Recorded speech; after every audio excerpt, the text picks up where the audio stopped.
Hello, and welcome to Stories from India. This is a podcast where we talk about myths, legends, and folk tales from India. I am your host, Narad Muni, and am a mythological character myself. I have the gift of eternal life and knowledge of the past, the present, and the future. By profession, I'm a traveling musician and a storyteller. So the way I'm doing my job is by podcast. In this episode, we are back into the Ramayana. If this is the very first Ramayana episode that you're hearing on this podcast, it took you long enough. But better late than never. I'm going to be nice. I'm not going to ask you to hit the pause button and find the links in the show notes to those earlier episodes so you can listen to them. I'll give you a summary. But if you have the time, listening to those earlier episodes might not be such a terrible idea. Here's a recap of the story so far. Ram, the crown prince of Ayodhya, was cheated out of his throne.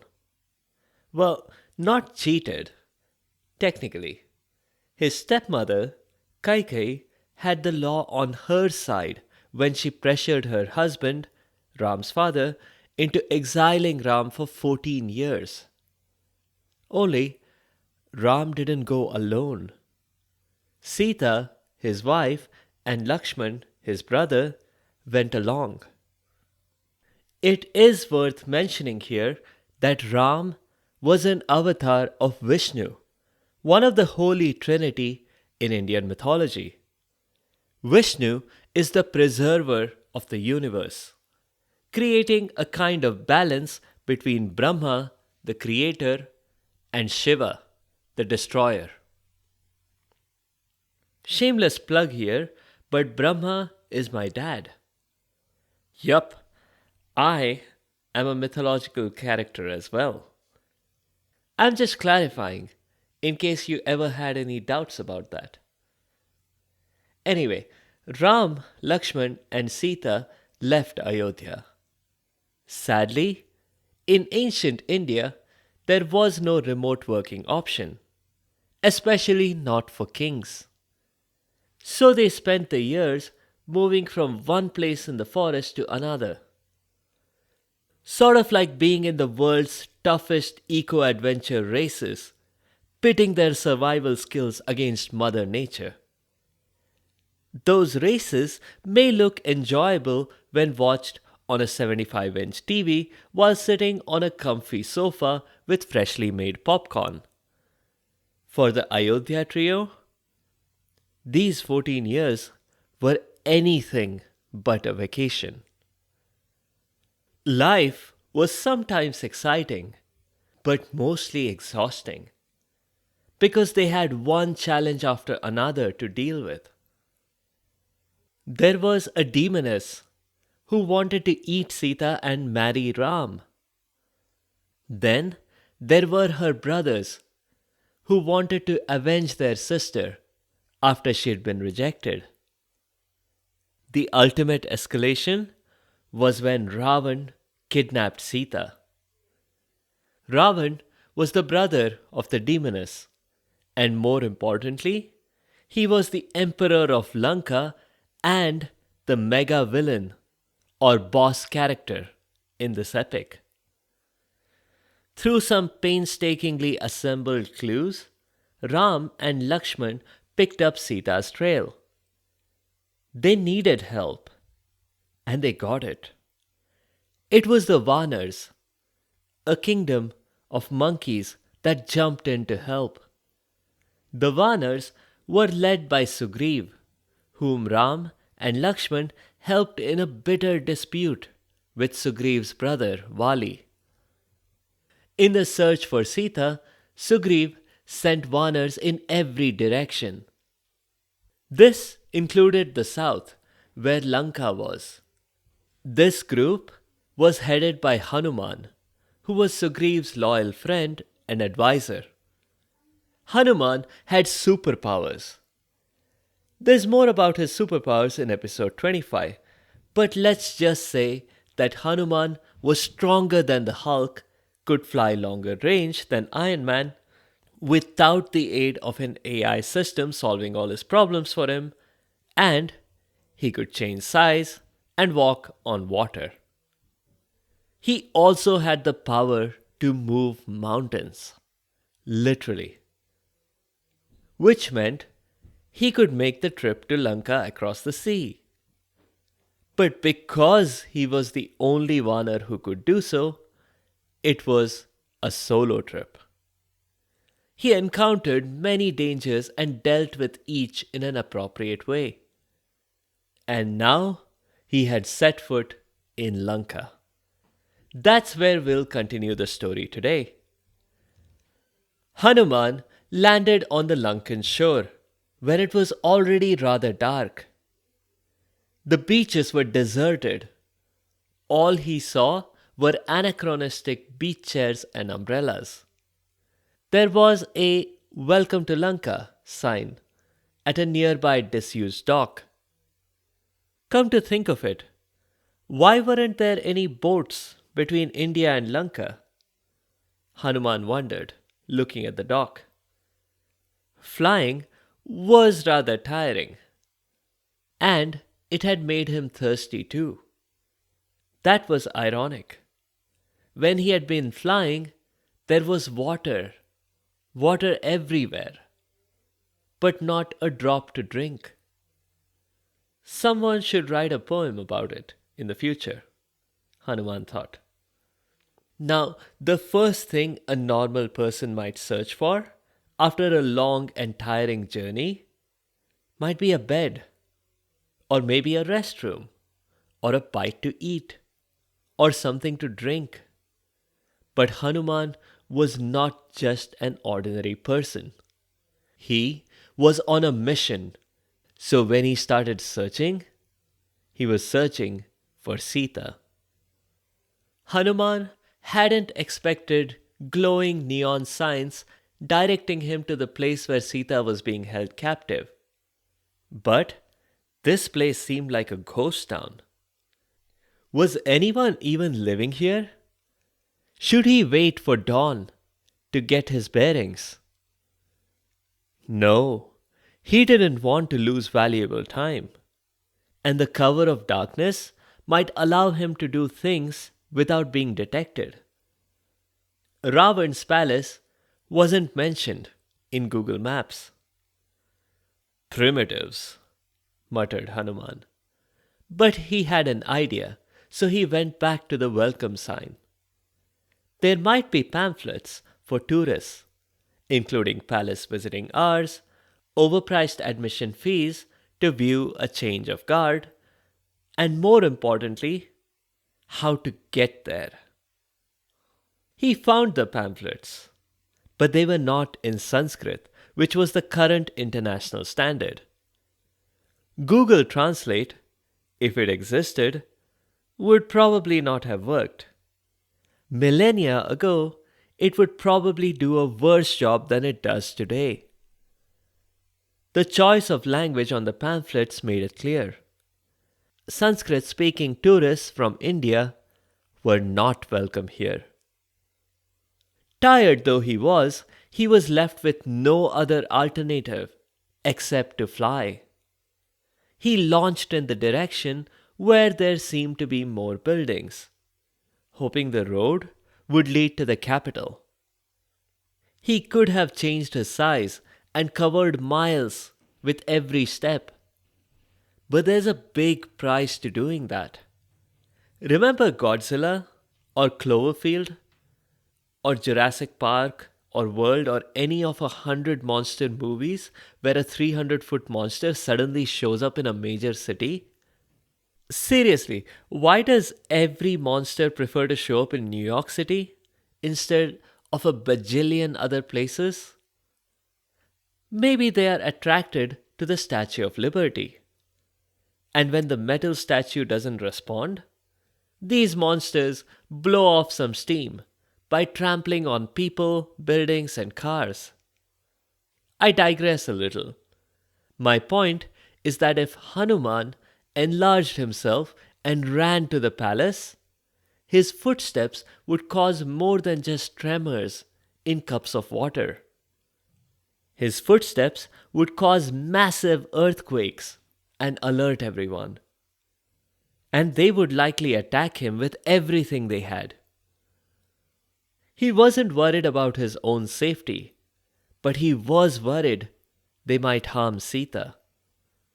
So he flew in the direction of some lights and reached a walled city. It was pretty big, and it seemed shiny in the night. The buildings and homes in the city were covered with gold. These Lankans do themselves well, Hanuman thought. Sita had to be in this city, but where? Hanuman needed to gather some intelligence, so he grabbed a newspaper from a vending machine. He didn't have the correct Lankan currency, so he dropped in a few more rupees than were necessary. He did not want to harm the poor newspaper vendor's business.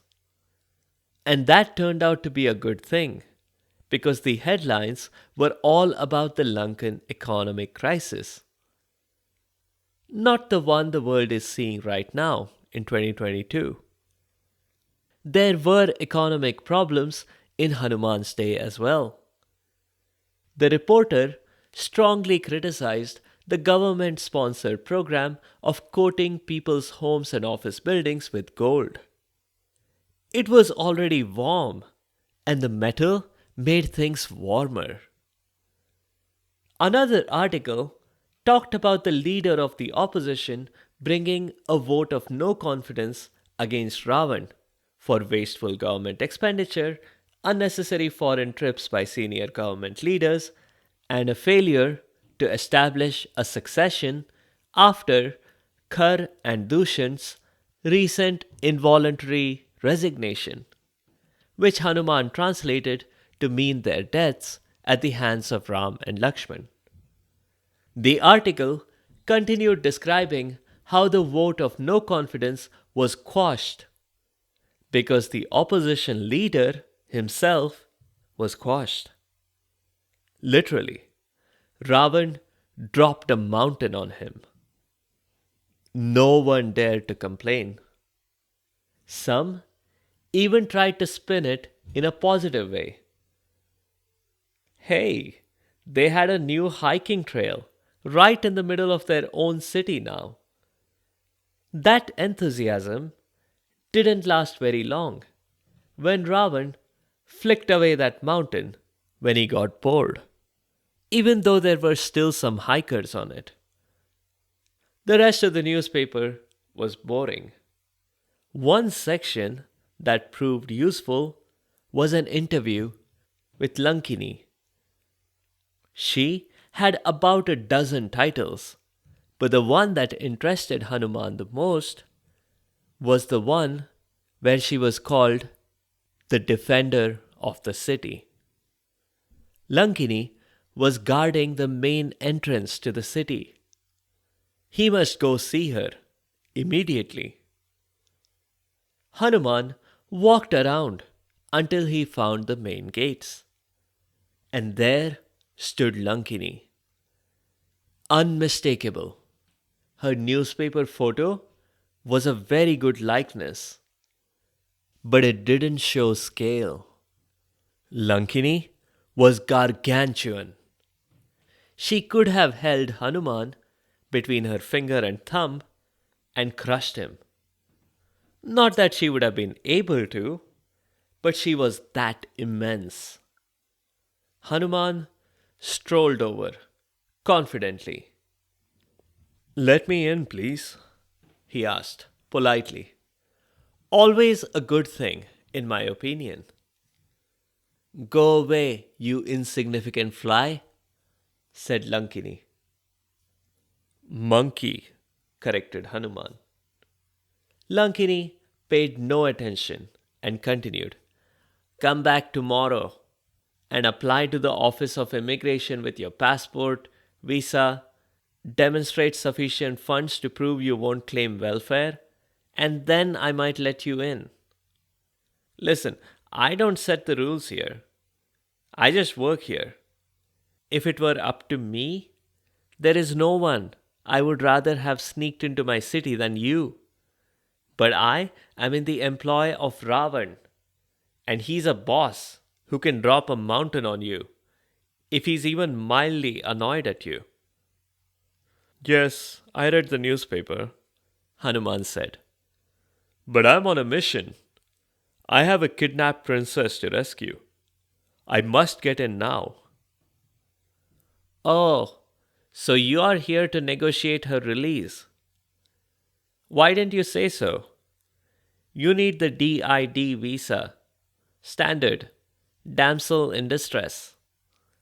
That requires extra paperwork.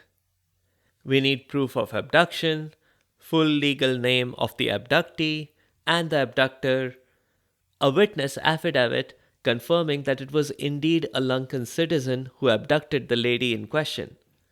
We also need your kingdom's financial statements so we can decide if it's profitable to ransom her.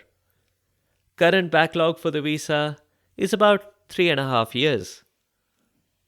Hanuman was getting exasperated with this bureaucracy. Step aside, Lankini, and let me through. I was just being polite. I need not have asked at all. Why, you little rat? Lankini said. Monkey, Hanuman corrected again, patiently. You dare to command me? I used to guard the house of Brahma the Creator himself. Lankini was not lying. She did guard my father's home. Now, if you have been listening to the show, you probably think that being Brahma's guard doesn't mean she was competent. Brahma, after all, is a poor judge of character and skills. We have seen this dozens of times on this show when he decides to grant superpowers to practically anyone who prays to him. Ravan got his superpowers from Brahma as well. Lankini was hired as Brahma's security guard without an interview and solely based on her giant size. But it's a lot easier to get a job than to keep it.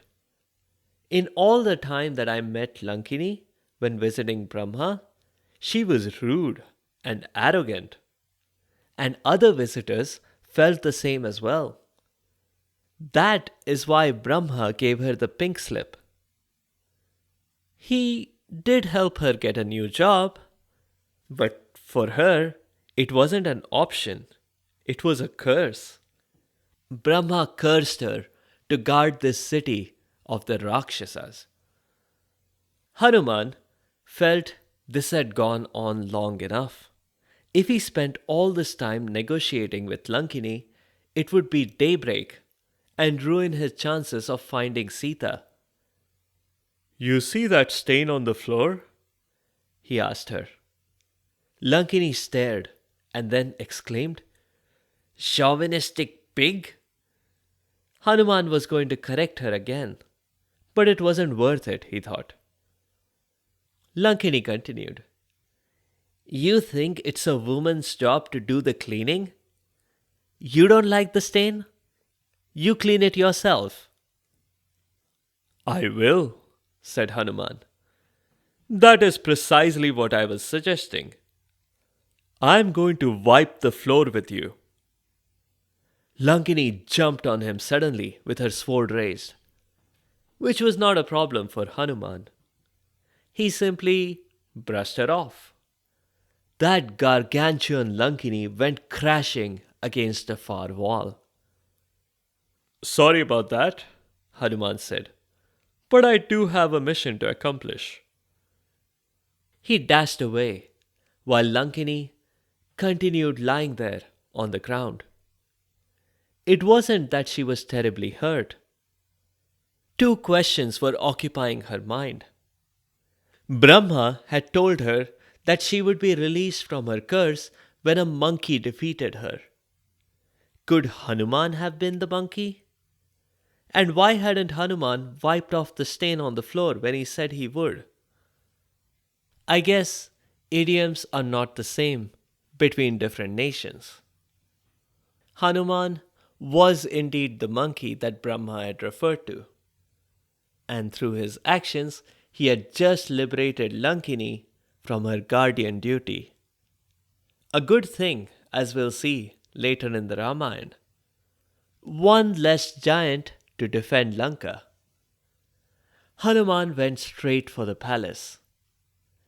Ravan lived there, and so Sita must be there as well. He went right to the palace unchallenged. I guess everyone felt that with Lankini on guard, there was nothing to worry about. They clearly overestimated her abilities based on her glowing LinkedIn recommendations. Hanuman, being a Vanar, could climb the palace walls easily enough. Which might make you ask, why didn't he just climb the city walls without Lankini's knowledge? Well, it was because he was kind-hearted and chose to free her of the curse, which also explains why he went easy on her. Anyway, Hanuman moved quickly from one tree to another and started searching for Sita. He wasn't searching for Sita in the trees. He was peeking through windows. After the 17th window, he found her. There was a lady sleeping in a bed. She seemed to match Ram's description of Sita. He had said she was extremely beautiful, last seen wearing plain clothes and a little bit of jewelry. There was only one way to check if this was Sita. Hanuman was about to wake her up and ask her. But wait, this lady he was looking at could not be a kidnapped victim. Ram was visibly upset and distraught at being apart from his wife. It was inconceivable that Sita would be sleeping comfortably in a huge royal bed. Where was the ball and chains that held her prisoner? This lady looked well fed and content. This was probably Ravan's queen. Maybe Mandodari, whom we had seen in episode 55. Sita couldn't be here in the palace, but maybe she was in the dungeons? If so, it was pointless to go through windows looking for her. He needed to think and plan his next step. Maybe he should go hang around in the garden. If there was any fruit there, it might help him think while also solving his hunger problem. He swung down a few branches and reached an apple tree. And then he saw her. At the base of a nearby tree sat a lady. She looked royal, even though she was dressed in plain clothes. Her face was full of sorrow, of disappointment, of cheerlessness. Still, Hanuman had learned a lesson from nearly waking up Mandodari. This might still not be Sita. It might be another victim. Who knew how many princesses this Ravan dude had kidnapped? Hanuman also wouldn't put it past the demon to plant a spy here who would pretend to be a rescue victim and entrap the would-be rescuers. He decided that he would drop some hints and check the lady's reaction. So he began humming a little limerick that he composed on the spot. There once was a Rajkumar named Ram. When asked what was his काम, he answered that it was to obey his dad, even if he asked for something bad. So he went into the forest with his wife, and Sita was her naam. Hanuman obviously said all this in Sanskrit, but I've loosely translated it to English for you listeners because I care so much about giving you the right message. Sita certainly saw that it was the right message. She stood up quickly, alert, and peeked through the branches to locate Hanuman. Hi, she said. I've never met a talking monkey before. But all that aside, how did you know my story? There was no mistaking her reaction. It was genuine excitement. If Hanuman needed further proof that this was Sita, she had on only one earring, and the pair was in his pocket. Ram had given it to him to help in his search. Mother Sita, I have finally found you, Hanuman exclaimed. You must be mistaken. I'm Sita, all right, but I don't remember having a child. And I'm certainly not a nun in a convent, so there's no need to address me as mother. As you wish. You won't believe how long it took me to find you. Oh, Ram and Lakshman will be so happy to see you again. Are they here? Sita was suddenly excited. No, they are back in India. Sita tried to hide her disappointment, but she didn't succeed. But I can take you to them, Hanuman said. Right now, if you wish. Just hop on board Hanuman Airlines. Sit on my back, and I'll fly you across the ocean.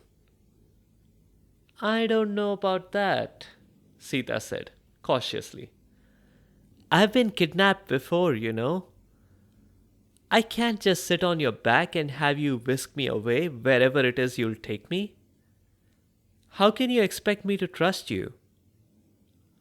Oh, yes, I forgot. Here. He handed her Ram's ring. Ram had given it to the Vanar before he began his search. And he had done that in case Sita asked exactly the question she was now asking. Sita held the ring and shed a few silent tears, being reminded of her husband. Finally, she said, I believe you, Hanuman. You have come from Ram, no question. But I cannot go with you. That would not be right. Hanuman was going to protest, but she continued.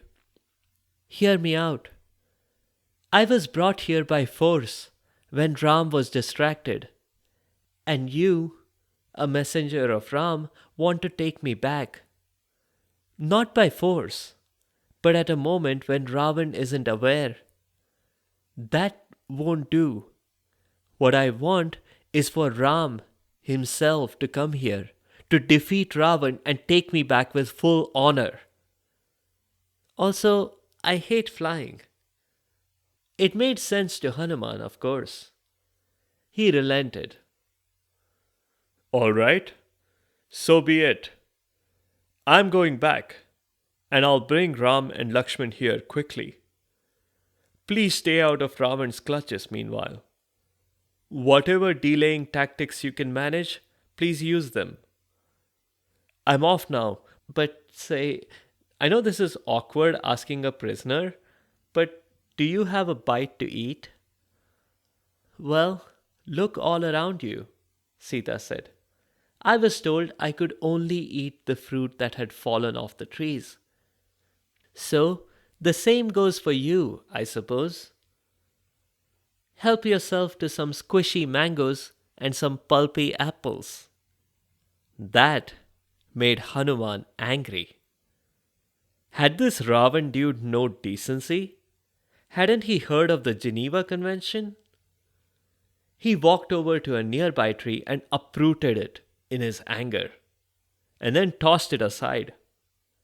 He began to pluck up one tree after another. There was a commotion, and guards rushed to the scene. They surrounded Hanuman quickly, their spears drawn and pointed straight at his heart. This was the end. Not Hanuman's end, obviously. The end of the episode. Hanuman smiled at the 100 or so guards who had surrounded him. Perfect, he thought. Things had gone according to his plan. We'll leave it there on a cliffhanger. It's obvious that this is not the end of Hanuman. But hey, not all of you may know the high-level story already. So I'll try not to reveal too much before the next time we come back to the Ramayana. That's where we'll leave it. There are links to all of the previous Ramayana episodes in the show notes and on the site sfipodcast.com. Check them out. Next time, we'll cover a couple of interesting folktales from the state of Odisha. We'll see a creative way of controlling the weather back in medieval India. And we'll see why, if you're visiting friends for dinner, it's always a good idea to take some food back to your mother. Especially if your mother can bless you. Or maybe curse you. If you have comments or suggestions, or if there are particular stories that you would like to hear, please do let me know by leaving a comment or a review on the site sfipodcast.com or tweet at sfipodcast. You can also find me on Instagram and Facebook. Be sure to subscribe to the show to get notified automatically of new episodes. A big thank you to each and every one of you for your continued support and your feedback. The music is from purpleplanet.com. That's purple-planet.com. Thank you for listening, and I'll see you next time.